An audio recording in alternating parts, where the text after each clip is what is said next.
my first meeting just really to see what it was all about and how it was run and what it was for. Not really with the idea to join or to get too involved, but I have to say I did find it quite interesting. In the past I had got interested in clubs that unfortunately, through chairman or other board members had got into fixes, got into trouble. I think Leighton Orient was one close to my heart because my sister follows them, and they were in real financial difficulties, which they then had to raise the money at the last minute. People weren't getting paid. So I think having gone along to the Posh Supporters Trust meetings, it made me realise that there was a trust there just in case this ever happened at Peterborough United.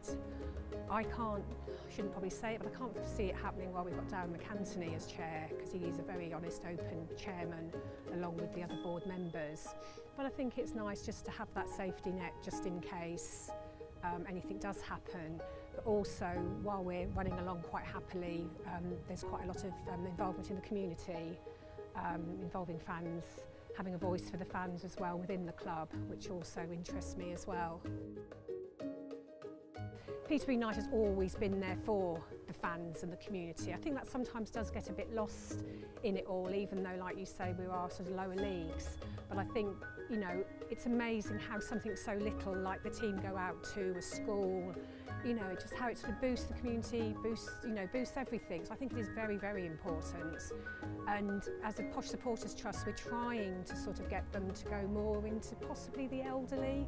A lot is done for the children, sort of under 18s, but a lot of sort of the older community are forgotten, and they still want to be involved, they want to see the players, they want to come to the games. Not always easy for them to, but I think Posh in the community is very important. We have what we call the SMILE scheme, which has been running for quite a few years. I've just taken over recently and trying to get it back on track again. I think one of the problems that we did have was that we were having to use the money that we'd raised and donations to be able to buy the tickets. With having the help and partnership from FansBet, it does mean that we know that we've got this lump sum that we can get our tickets throughout the season. I have already approached care homes, volunteer services and housing associations, and been able to actually say to them, look, we can do this. It's not whether we'll have the money or not, we have got the money to do it. So it's been a lot easier to say, we've got a couple of tickets for matches throughout the season, rather than before it was just the odd one whenever we felt we had the funds to do it. So it's made it a lot easier from my point of view, to be able to organise it and go out and say, yeah, I can actually do it. We meet them at reception, depending on whether it's obviously a youngster or an older person. The youngster tends to bring the parent with them or guardian. Again, then if it's an older person, they can bring the carer or again a family member. So we meet them at reception, they come onto the pitch, they get a photo with the match ball that's sitting there ready for them, and then we try to get them to have a photo with their favourite player, and then we escort them round to their seat, which is normally in the family stand, and then we send on a signed photograph of the player who they had the photo with, so that tends to be the day for them. Never had any problems at all.